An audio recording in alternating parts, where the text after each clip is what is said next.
Okay. Good morning. Hello, NextOppSocial family. Welcome to another live chat discussion here on the NextOppSocial channel. I am Richelle Wright Wilson. As always, I'm joined by Jawan Buford. And today we're talking about converting conversations into clients, right? Specifically, how you present yourself on social media or things like discovery calls to turn those inquiring minds into paying customers. But before we jump into it, if you're watching here with us either live or on the replay, please make sure you hit that subscribe button below so that you never miss an interview, a live, or any of these incredible discussions that we have here on NextOppSocial. So, talking to people, entrepreneurs even, about everything under the sun as it relates to business is something Joanne and I do often. But I know for myself, and it seems more often these days for Joanne as well, we tend to get a lot of questions about how to use social media in a way that will actually convert, right? How do you get someone who may appear interested or show any semblance of interest in what you do or sell and actually get them over that finish line, right? So, Joanne, I'm going to pass the baton first here over to you to elaborate a little bit more about your experience with these types of conversations. Yes. And, as you alluded to before, right? Everyone hopefully at this point realizes that the employment of social media and having an online presence isn't going anywhere. It's just going to be a necessity. Right. I'm really disheartened in many respects by the fact that, of course, a lot of states throughout the United States are shutting down, Michigan being one of them. And I know what that means for a lot of entrepreneurs who have not made the transition yet.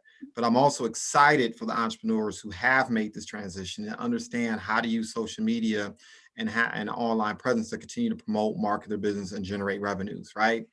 And because of this confluence of issues and challenges, as you indicated before, all right, we get into questions. How do I meet someone on Zoom? How do I engage someone without just being real? You get on there, and if you're not conducting yourself or you don't have a strategy to actually convert these conversations into paying clients, it's frustrating. You spend 30, 45 minutes having a conversation with someone, sometimes 3 or 4 conversations. Whoa, right? Right. And at the end of it, it's just nice, fluffy feelings, but nothing's getting done. And that doesn't quite pay the bills, right? So that's what discussion is about. How do you, number one, approach people via social media, but to do a deeper dive is once you get them on the Zoom call or a phone call, right? If you're not using Zoom or whatever tool you're utilizing to engage people, what needs to happen, right? And for me, I'm a big believer in preparation, right? I don't believe in luck. I think there's a quote out there, usually attributed to Malcolm X, that, opportunities when success when preparation meets opportunity, right?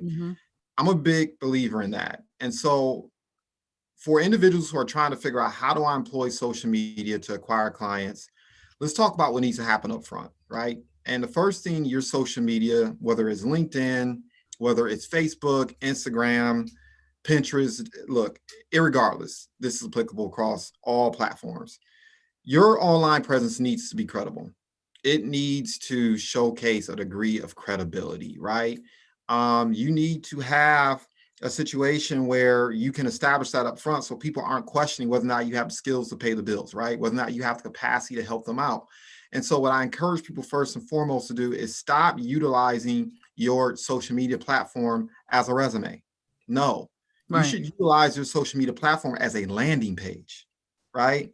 When I look at your social media, when somebody else looks at your social media, whatever that may be, whatever that may mean for you, the first thing I'm concerned about is WIIFM. What's in it for me, right? How can you help me? How can you serve me? What do you do? What's your value proposition?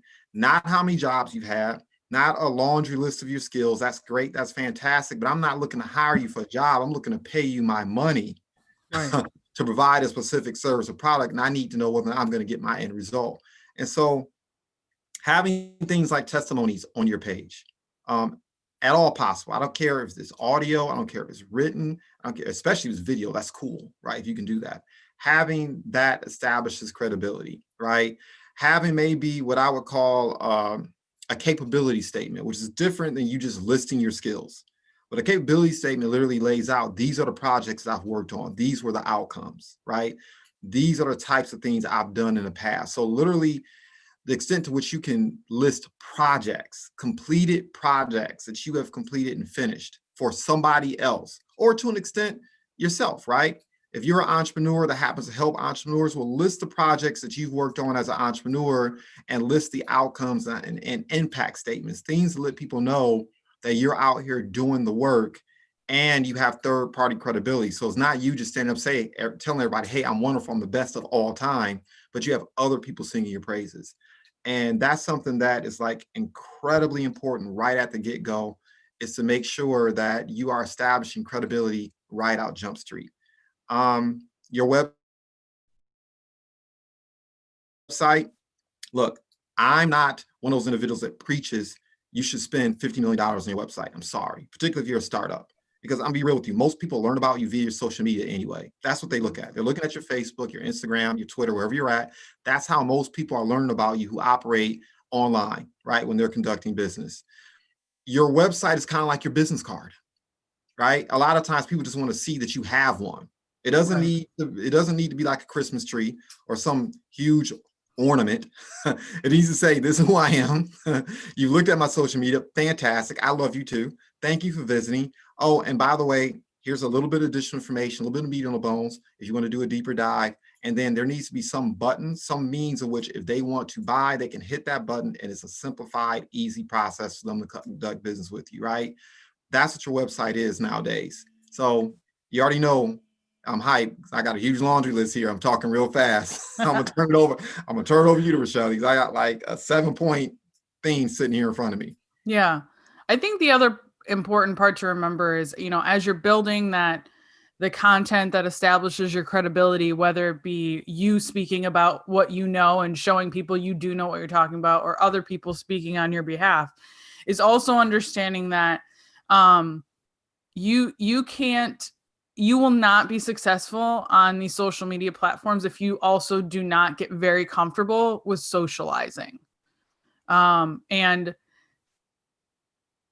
you need to make this as personal of an experience as possible. So, like if you're on Facebook, when you're on Instagram, LinkedIn, platforms that are Twitter, whatever, that are designed to specifically socialize, right? The more that you can lean into the areas that get the most traction and ways that, like, for example, on Instagram, stories tend to lead to more DMs. On Facebook, being a part of groups tend to lead to more conversations, right? You need to figure out, and we've got videos on these already, but going into what each of those platform strengths are, but getting really comfortable with every time you write something, every time you post something, every time you say something, every time you show yourself on video, you need to imagine yourself talking and speaking to one individual person,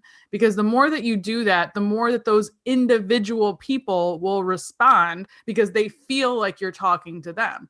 And from that point, you need to also get very, very comfortable with having lengthy conversations on social media, right? That's just the reality of it right now. So like, yeah, sure, we're trying to convert people off social media to become clients or whatever, but I can't tell you how many times I've converted sales in my DMs. We're not even getting on a Zoom call. We're not even having the phone call. It's happening there, and I would definitely say too, there are more and more of these platforms are allowing you to leave audio messages, leave video messages for individual people. Lean into that, right? Because when people can hear you, when people can see you, yet again, it just moves faster than letting them interpret whatever you said in whatever type of tone. So socialization is absolutely crucial. I mean, I can go, at this point, I don't even post as often to my feeds anymore, but I am continuously socializing. to the point where that is converting faster than if I put something else out there, right? Just to post on my feed, right? I can't tell you how many times, because I have taken this time to build up the content on my pages, that someone reaches out to me saying that they've binged through a bunch of my content, right? Because yes, your reach and stuff is only going to last so long for initial things that you post, but it's like, it's like window shopping, right? People want to be able to dive into something so they can make decisions quickly. Truthfully, if someone is looking for help that you offer, we don't really, yes, we want to do our due diligence and make sure that we're vetting people. But if we want to feel confident about, oh, I found the right person, great, this is great, let's move forward. It's not like we're looking, well, I need to find 6 other options and then think about it, right? You want to make so if you can establish that credibility and expertise quickly, people won't keep looking. They'll just go with you. So it's really important that you got to know who your people are, right? And you got to speak to them very, very directly, so that when someone watches it, when someone is engaging with it, when someone's consuming your content, they're like, oh, you made this for me. Yes, indeed. And look, I really want to help people out with this, right? Your engagement does not have to be the best of all time. No. You don't have to be a Picasso, I promise you, right? Some of the you can post other people's content. You just want to establish yourself as a viable resource for people. So if you aren't good at posting content, if you are not good at curating articles or vlogging or blogging or whatever strategy you want to use other people's content. Trust me, people will make the connections. They'll make the association with you. That's number one. Number two, look, what we're telling you is this. So few people engage that even if you engage a little, you're going to win. Right. And I'm being so sincere. Most people are just posting content. People will comment, they'll like, they'll DM, and they never get a response.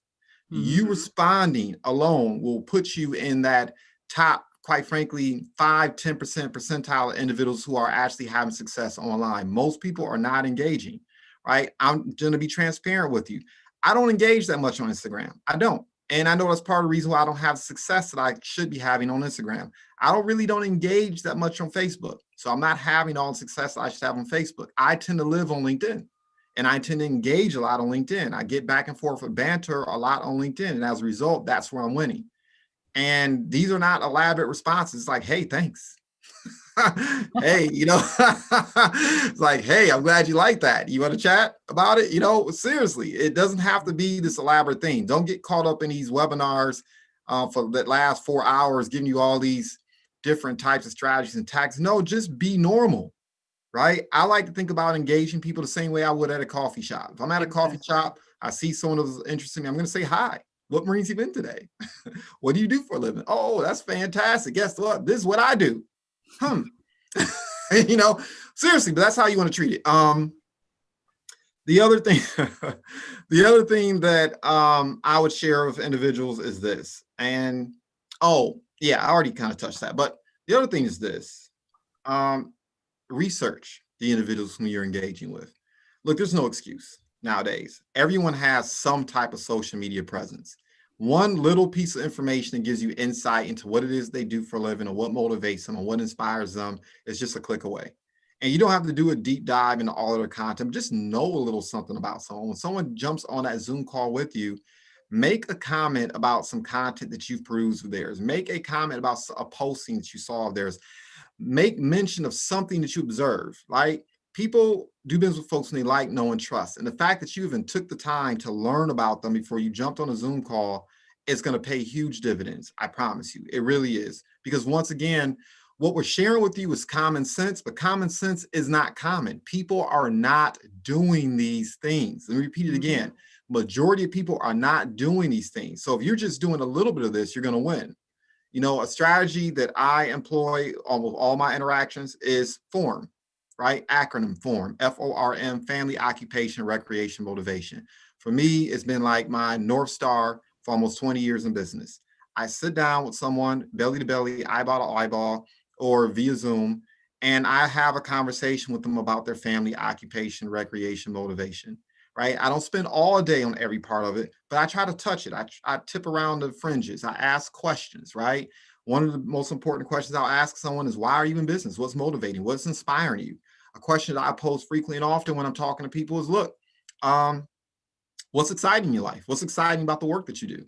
Because a business owner's favorite topic is themselves, right? Mm-hmm. If a business owner tells you, I only have 15 minutes, but you allow them to take 12 minutes talking about themselves, trust me, you've bought yourself another 5-10 minutes.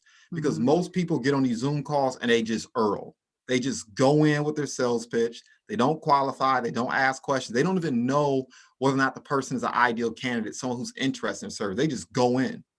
You taking the time to ask someone about their occupation, why they got involved, why is it important? They're inevitably going to start talking about their family. They're inevitably going to start talking about their motivation. If you get them to talk even a little bit about their recreation, what they do for fun to relax, it's a pandemic. What are you doing to pump the brakes, practice some, mental sanity, if you will? Look, you're going to win. The other thing that it helps you do when you form individuals and take the time to have this critical piece of the conversation is if they start talking about business partners, if they start talking about family members, if they start talking about friends of theirs, birds of a feather tend to flock together. This is an excellent source of referrals. So when I'm talking to individuals about their occupation and what they do and who they work with and why is all these things important and what do they need to be successful, what they're taking aim at, I'm literally pen and pad. I'm writing down names, every name they mention, or acquaintance, this vendor here, or this graphic designer here, or this person here. Towards the end of that conversation, I'm going to ask them about those individuals, right? Mm-hmm. So that's very important. And it also helps you determine a person's priorities, right? When you're asking these questions, all these things are important. This is the fodder that you need when you're conversing with someone, so you can, number one, show them that you are paying attention, but it also helps you to develop a deeper dive into opportunities that exist via your engagement with them. As I'm looking at Rochelle right now, I know she knows at least 100 people that I don't know. That's how I view a person. So I'm not trying to make the sale. I'm trying to learn about it. I'm trying to develop a relationship with you, because even if you don't say yes, you may know other people who could be beneficiaries of what it is that I'm doing, right? And I want to leave you with a nice, fuzzy feeling like, Mr. Buford wasn't able to help me today, but he was so nice. He was so cordial. He was so professional. I may know some other individuals who could benefit, right? And so those are some of the things that you need to think about on these Zoom calls, right? Yeah, you want to get the quote unquote sale, you want to close, you want to take on a client, but also this isn't going away. So think about the long game too, right? How can you develop relationships with people who will lead you to other individuals? I'll take a breath here. The other thing to remember is that I know every single person watching this consumes content. Okay. Mm-hmm. You are already watching Instagram stories, scrolling through the feed, scrolling through your Facebook, scrolling through LinkedIn. You're also already doing that too much, right? Because we all do, right? To a certain extent, we ebb and flow through that, but you're already consuming content. You need to be very mindful about, the people who are on your list, the people who are showing up. Are these individuals that you can make connections with? Are these individuals that can refer people to you? And on top of that, these are your feeds. You can fill them however you want, right? You don't need to follow every person who decides to follow you and whatnot. You need to curate that so that when you are mindlessly scrolling, right, things like that, you are still paying attention.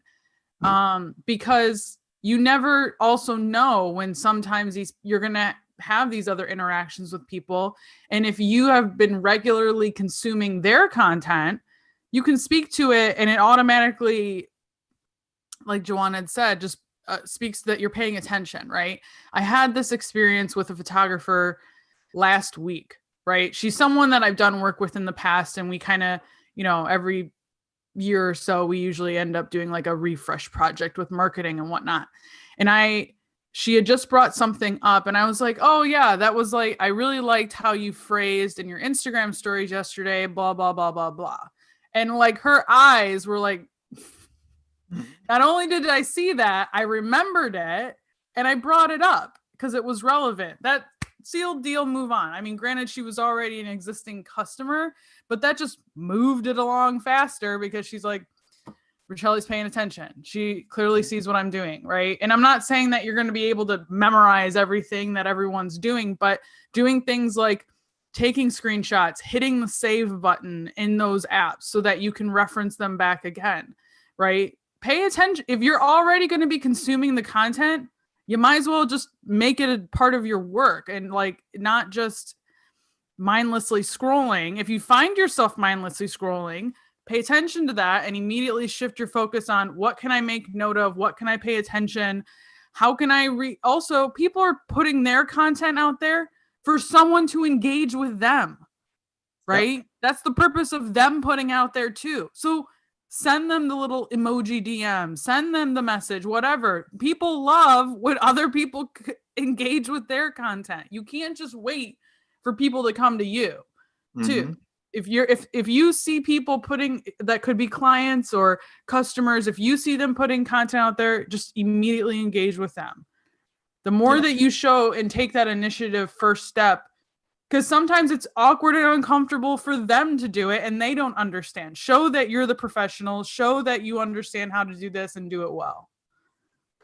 Yes, indeed. Yes, indeed. And something I also, while we're on the topic of content and posting, look, don't become what I refer to as an applause hole. Now, what do I mean by that? It's the people who get completely and utterly fall in love with the likes and with the shares and all this other stuff. Look, I had a conversation with a copy editor yesterday about some advice that I dispensed to her about 2-3 months ago. And I told her, please don't get caught up in the vanity stats. Don't do it. Your objective is engagement. Your objective is either show up in someone's inbox under favorable circumstances or somebody show up in your inbox. And it was one of the most gratifying discussions to hear her talk to me yesterday about how she is averaging far more clients utilizing LinkedIn in particular than ever before, right? So she's not posting content just for the sake of getting clicks. She's purposely posting content that attracts the individuals who would be interested in her services, right? The question that you need to ask yourself as an entrepreneur is, are you trying to win a popularity contest or are you trying to earn revenue from your social media presence, right? And it's not to say that you can't do both, but don't fall in love with the vanity stats. I know too many entrepreneurs who have huge following, vanity stats galore, and they're not getting clients at all. Nobody's patronizing them. They're just clicking their stuff and they're feeling good about it. No, that's not what you want.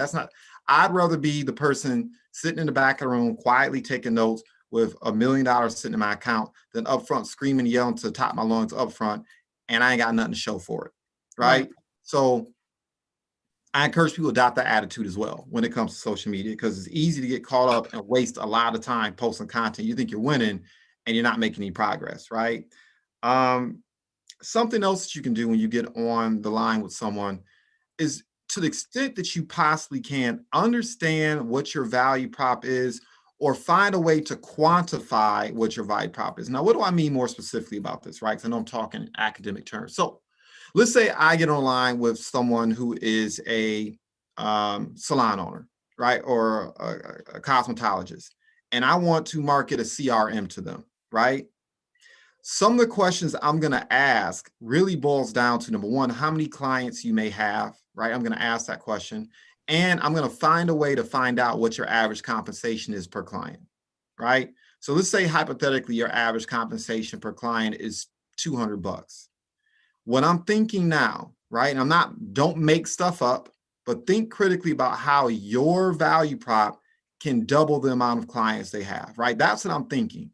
If I can show that cosmetologist that this CRM that I'm marketing will create more engagement, create more interaction, and maybe bring in an extra 3 to 4 clients per week or per month, that means I can turn around and say, well, look, if your average compensation is $200, if I could show you a way to bring in an extra 5 clients, that's $1,000 gain. How does that sound? Now you got a business owner's attention, right? Because you're impacting their bottom line directly, right? These are the type of conversations you want to be having. How can you increase their bottom line, right? And do it in a quantitative manner. If I can help you take on an extra 2 clients a week, that's 8 clients a month. 8 times 200, that's $1,600, right? I'm tired. Did I just say that right? Yeah. That's $1,600. So now when you come back in and you share the price of your goods or your services, look, if someone can put $500 in an ATM machine to earn $1,600, they'll do it all day, every day. You see what I'm saying? How you kind of position yourself in that way. You want to be thinking critically about that. It's not about you, it's about them, right? How can you save that client money? How can you save them time? And time is money, right? If you can somehow give them an extra 10, 15 hours in their schedule, and you can prove that you can do that, right? You have the evidence, you have the testimonies, and you're talking common sense to them, and you can show them that, right? You know, you put an extra 15 hours per week in my time schedule, my income's going to increase by another 30%. I promise you, right? And so if you can quantify that, the extent that you can, right? That's something you want to do in the midst of your conversation. Basically, you want to take the objections away. You want to take away the objection of, is this going to benefit me? Is this going to create more revenue? Is this going to impact my bottom line? If you can prove that at the outset, if you can illustrate at the outset, when it's time for you to make your ask, you don't have to be concerned about the what if they can't afford it, or the what if they won't pay for it, or what if they don't see the value. You want to take objections away in the midst of your conversation, not during the presentation. You want to take it away in the conversation, right? So that's part of the reason why you want to spend time qualifying individuals about that. And then once again, look, I'm a huge believer in establishing credibility up front. So Rochelle and I are having a conversation. We're talking about our business, and I'm inventorying all of her needs, not just the needs I feel like I can meet directly, but I'm inventorying all of her needs. And why am I doing that? Because before I quote unquote make my pitch, or before I make my ask, I'm going to answer some of the questions she may have. Right. I'm going to talk about some of the individuals that I know on my network that can meet a particular need that I may not have been able to meet, right? These are some of the things you can do to establish credibility. If someone brings up a topic or subject matter that I have some fluency in, I may not be able to meet that need, but I can talk to them professionally and intelligently about some of the ways in which they can resolve those issues. I'm going to do that. I'm going to give them as much value as I can up front, right? So I'm going to earn all my money. I'm going to earn the trust. I'm going to earn the credibility. I'm going to earn everything up front. I'm going to give away, not the store, but I'm going to give away a lot in the beginning. Yeah, it never hurts to give away that information, because truthfully, it's not that the information you're giving away, or that, you know, whatever you're going to give away can always be Googled, but information can always be Googled. People can go take that time to look it up if they want to, or get some sort of understanding around it. I always tell people not to shy away from whatever they feel that is their limit, right? In terms of like giving away information, it's hard, you know, there is a limit, right? It's not so much of like, that giving away your knowledge, right, is not that you should always be charging for that, right? There's a time and a place, and you'll know that ebb and flow when you see it. But, you know, especially when there are tons of people out there that claim to know a lot, that claim to know how to do everything, that claim to have all the success or whatnot. But truthfully, they can't replicate it, right? Or they've just Googled it themselves and they're not really experienced in it. So when you're able to speak credibly about something, it just immediately shows that you've done more than just a quick Google search on whatever, right? Because everybody can do that. And there are a lot of people doing that and marketing themselves as, now I'm an expert. I Googled my way to expertise, right? I see a huge push, especially with people like there's tons of courses or certifications or whatever that you can get on all things under the sun. And that's all well and good. But a lot of the things that we need in business, we need someone with experience to be able to do it. And even if you are new, that doesn't mean that, okay, just because you have those and no experience, you can't do it. It's being transparent around that and being upfront around, I understand how to do these things and I need to put them into practice. And I'd like to be able to do that. Right. And I see too many times new business owners or new entrepreneurs, especially in the service field, try and hype up too much around themselves without actually having the receipts for that, right? And just in trying to skirt around the issue that they don't actually have the experience, thinking that them being new is going to hurt their credibility, but that's not really it, right? It's the transparency and the authenticity of whatever they're saying that's hurting their potential there. You know, a quote that I oftentimes share, I don't even know where I got it from. I think I don't know, I can't remember, but I put this on my social media a lot. Ideals are great, but execution is better. Right? And so when Rochelle's talking about the receipts, that's what she's talking about. Where have you executed? Right? Or look, once again, talent wins games, but teams win championships, right? Do you have, are you surrounded by a network of people who have executed where you can make introductions, right? Develop affiliate or some affiliate relationships or partnership or affinity relationships with other people who have the skills, who have the resources that you may not have. These things are valuable in terms of building your credibility because, you know, as you just shared, Rochelle, don't get out there and overpromise and underdeliver. Okay. This is social media. And yes, and that will come back. It can also take you down. Yes, it'll bite you in a very special way. You know, a tactic or a strategy that I like to use, and once again, this is me giving away the store a little bit. I would say about 50% of the time, if I have a discussion with someone via Zoom, and let's say all we did was qualify each other, meaning we learned about each other, we gained some insight, established credibility, we decide that we like each other, right? And we're going to come back for seconds. In between that first Zoom meeting and the second Zoom meeting, I will send a recap. And I will also include in that recap suggestions, recommendations. I tell people, eat the fruit, spit out the seed, right? Those things that are for you, they're for you, consume them. The things that are not, that are not. But I will literally recap some of the ideals that I sent. And I used to send it via email, but if I also write the way I talk. So those could be some long emails. So what I decided to do is I record audios now. And so as soon as that appointment ends, I'll pull out my phone and I'll kind of touch on the points that we discussed. I'll touch on the recommendations and suggestions I've made. I'll do a deep dive in terms of the value prop and how I can serve them, and I'll send it to them. And you'd be surprised how effective that is. I cannot tell you how many times where I need to do it more often. I don't know why I don't. I'm here giving myself my own advice, right? But I cannot tell you how many times I've done that, jumped on a Zoom call, and 15 seconds into it, oh, we don't need to chat anymore. I'm ready to do business with you. Yeah. Right. It's once again going that extra mile. Thinking about a quote, I can't remember who to attribute to, but you know, quote is, successful people do things that unsuccessful people are unwilling to do. That's time consuming. That's an extra step in your schedule. But once again, this is about differentiating yourself, right? Because I'm gonna be real. There's nothing new underneath the sun. Very few of us have a monopoly in terms of the services and products we're offering, right? So if, especially you're in the service industry, it's literally about service. It's about going further, going farther, doing more, bringing more value than the other person, taking that little bit of extra time, right? And look, it's gonna hurt in the beginning. Let's not front. It's gonna hurt in the beginning to do a lot of these things. But in business, sometimes you do things in the beginning that you don't get paid for. So later on in business, later on down the line, you get paid for things you no longer have to do because you built up such a reputation. You have such credibility.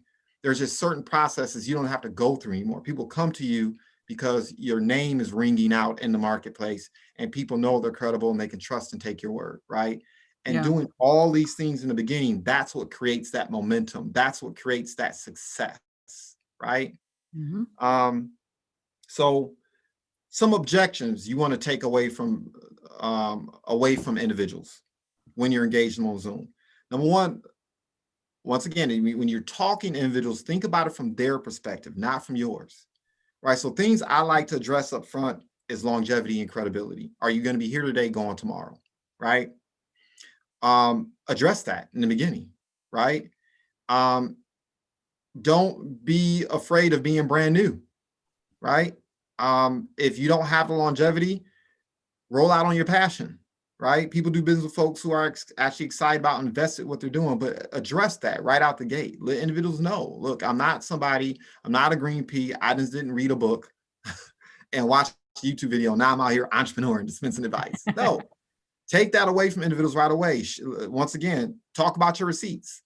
Have those testimonies, right? I love sharing testimonies because now I don't have to talk to you about how effective I am. I don't have to convince you, right? So individuals whom you're serving, who you've assisted, served in any capacity, go back to them, ask them, hey, would you not mind writing a testimony? Would you not mind doing an audio or a video, basically speaking to how I was of service to you, regardless of what industry you're in, right? Third, I'm being redundant here, third party. So I'm going to say the word again, testimonials. Hopefully this is a huge clue, right? Testimonials, testimonials, testimonials, other people speaking to your expertise. And then look, particularly in the industry I work in, we say facts tell and stories sell. Look, if you get on a Zoom call and you just literally list off all the things you do, that business owner is going to be falling asleep right in front of you. Your eyes are going to be open, but they went to sleep a long time ago, right? I mean, I've been guilty of it. I've been sitting listening to someone for 30 minutes and literally nodded off with my eyes open. They don't even know I'm gone, right? They're not concerned about what you do, but how you can help them. And there's a difference, right? So you don't need to list off every single tool or every single thing that you do. Speak to the things that are of greatest interest to them and talk about how via stories, right? How you can save them money, how you've helped other people. That's what folks really want to hear when you're having these discussions with individuals. So, these are the things that are important when you're doing these Zoom meetings because you want to maximize time. My experience has been after the first 15, 20 minutes of a Zoom meeting, I'm checking out. So I know the people I'm chatting with are checking out, right? You're looking at the clock. It's a Zoom meeting. We're not in front of each other. So I can't watch you spittle in front of me and I can't pay attention to the color of your hair or the smell of the car, or whatever it is you got going on. It's a Zoom meeting. So keep in mind, you're on borrowed time, right? So you want to maximize this time as best you can. Yeah. And even like, as I was listening to that list that you were giving out, I was already thinking that there's people going to be listening to this and watching this that are going to go like, I don't want to do all that. Right. Or like that are just like, that's a lot to have to do, or I don't have all that or whatnot. Well, the reality is that it is easier, especially as a service-based provider. It is easy. I don't know if it'll ever be an easier time to be an entrepreneur that provides a service. The barrier to entry is non-existent. Like it is so low, right? You need a computer, or not even, you need a phone, right? Which most people have, and data or Wi-Fi in some capacity. And that alone, along with people who are good at bullshitting their way through things, it's very, very easy for people, especially now, especially in the pandemic, when people are realizing, A, they don't want to go back to this 9 to 5, B, their lifestyle is not going to work that way anymore, C, there has been an intense push, especially in younger generations of people who are not able to find work that fits whatever they're doing right now, to just, you got to start your own thing. You got to go do your own thing. And it's very, very easy to do that. So the only way for you to stand out amongst that is you have to have this credibility. You have to have a system and a process for continuously bringing in people. Because the other thing is that even though the barrier to entry is low, there's also going to be more people who don't stick it through. So you have to really prove to individuals who are trying to hire you, who are interested in you, that you're not here for some short-term quick success, call it a day, right? Because I see a lot of that too.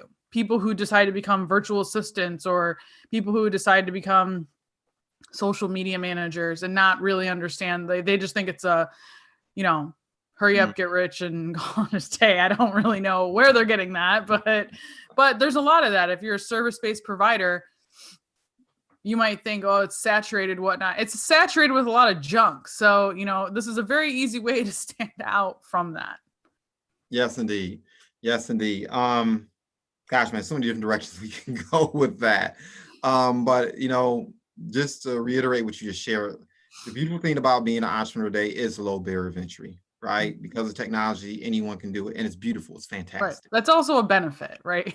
Yeah. That's also a benefit. But on the flip side of it, Rochelle, you're absolutely right. I mean, the bottom line is any individual. And look, I don't want individuals who are just starting out to think that we are downing you or anything like that, right? Everyone starts somewhere. Mm-hmm. And once again, eat the fruit and spit out the seed. Some of these things you can immediately implement, and some of these things, take time to build. But the bottom line is get started, right?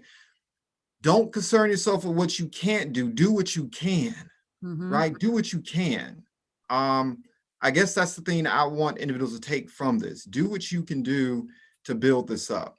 And, look, here's the other thing too for individuals who are saying, well, I don't have time. Some individuals want to be pretty. You want to be cute. You don't want to work hard. You don't want to see anyone see you sweat, right? You don't want to look hungry.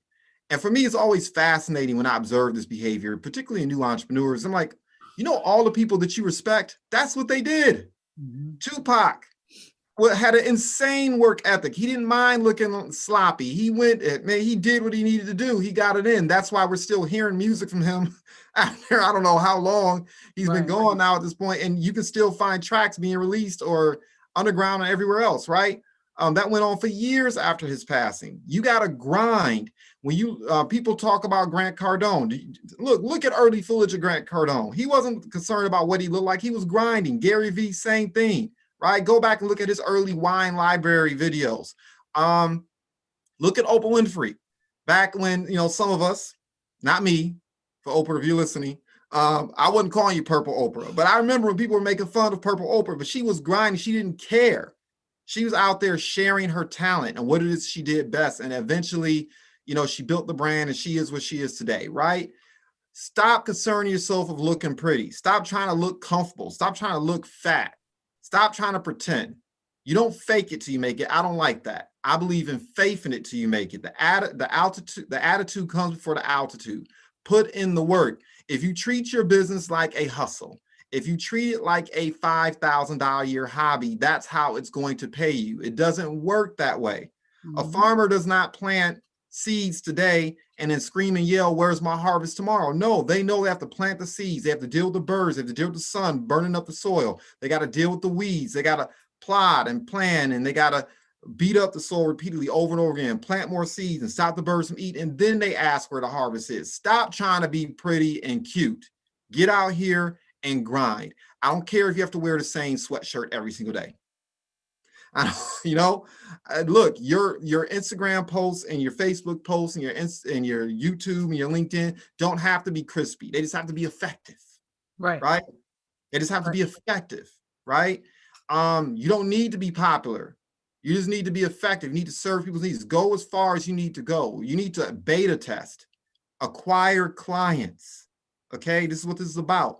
Sometimes in the beginning, you may have to charge less than you desire to. Your goal is to acquire clients and to create success stories. Once you create success stories, then you can determine the price, right? Then you can dictate the price to the market. But until you do that, get out here, help some people, acquire clients. I mean, I can name them all. Ty Lopez, all these individuals that we worship, that we pay attention to and watch on social media, look at them in the early days. Stop trying to be pretty. Stop talking about what you don't have time to do and what you won't do. You're not being compensated for what you won't do. You're being compensated for what you're willing to do, right? So I'm sorry, I had to go there. So the other thing is this, because it's easy to fall into this trap too. Look, you got to know who your ideal client is. You got to qualify people. You can't meet with everybody, right? I try to, as much as possible, get 3 questions answered as I'm engaging. And I use Google surveys to do some of this too. I'll survey people. So before you can set a Calendly appointment with me, I have a survey there. And I can decide whether or not you have to fill out that survey to meet me or not, right? And so what am I trying to ascertain? Number one, I want to know, are you really interested in what I do? Are you looking for what I do? And am I solving a need that you have? Right? Now, you may not know what that need looks like, but I need to know, like, do you need technical assistance? Do you need a particular type of service or product that I'm offering? Or maybe are you just one of those individuals who I would call a fan, right? You looked at my content and you just want to do a deeper dive. Okay, that's fine too. But I want to know going in before I meet with you via Zoom, right? And I find ways to figure it out. Either I do a deep dive in your content or you're filling out a survey. Now, once again, eat the fruit and spit out the seed. This might not be for you, but I still want you to think critically about this. When you're posting content, who are you attracting, right? The other thing is, can they afford it? You know, a question I ask individuals all the time is I'll ask individuals, look, where do you see yourself 3-5 years from now? And they'll tell me. And then I'll ask them, what resources do you think you need? Like if a genie popped up on your table and said, I'm going to give you 3 wishes and you can only get 3 resources from me. I'm a genie, so spare no expense, but I'm gonna give you 3 things that you need to take your business, right? And I'm gonna listen to the inventory. If you can't answer that question, one of the things I'm picking up is you haven't thought critically about your business. That's a problem. Because you haven't thought critically about your business, you're not going to be inclined to invest in your business or your future, right? So I asked that question, number one, to find out, has a person been thinking critically about where they need to be to get to their goal 3 to 5 years from now? And then the question I'll pose is, how much have you set aside in a budget to address these needs, right? That's a question to find out what a budget is, where a person at in terms of a budget, and how much they're looking to invest. That'll also determine whether or not that person's your, once again, target market, your ideal client. And then are they ready to make a decision right now? Right now, right? How important is, I'll ask someone in the midst of our discussion, they don't know why I'm asking it, but I'm asking it for a reason. You know, you just mentioned this. How important is it that you address that need? How important is it that you address that issue? On a scale 1 through 5, 1 being it's a good ideal and you're just thinking about it and ideating, that's cool. 5 being you need to deal with this right now, right? Ask those questions to find out whether or not that person is your ideal client.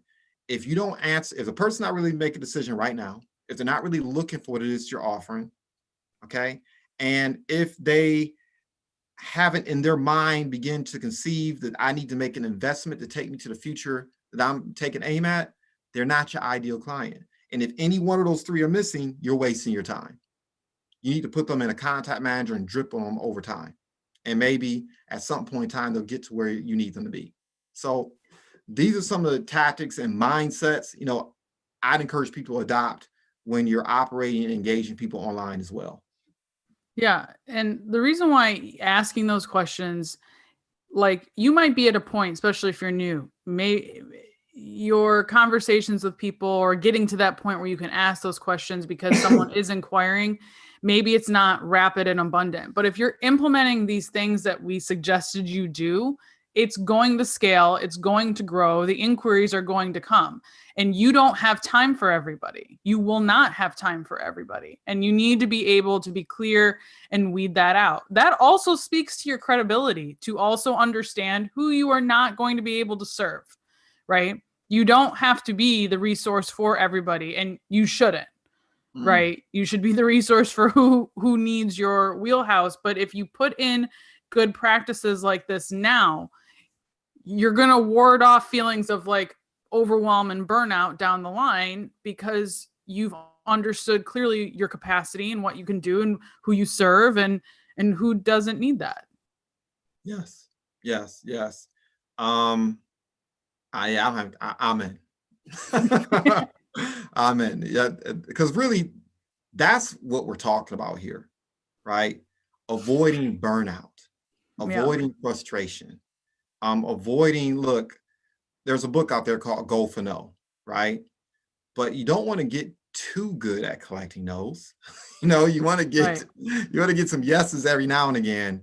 And these are some of the things you can do to get there, right?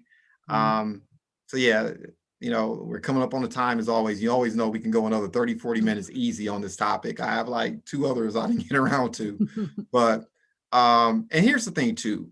Don't watch this episode and not ask questions, right? Look, you have 2 individuals, I must say so myself, that have receipts, right? We have the receipts. So post questions, ask questions, make commentary, make suggestions. Trust me, we eat all that stuff up like Skittles. We love it. So I'll stop right there, Rochelle. Yeah. So on that note, do that. Leave us comments, whether it be here on our YouTube. Feel free to email us. You can email us at any time at info@nextopsocial.com. You can fill out a contact form on our website, wherever it is convenient for you, or on our social. Please do that. Share this and converse with others about this, right? Because this helps you gain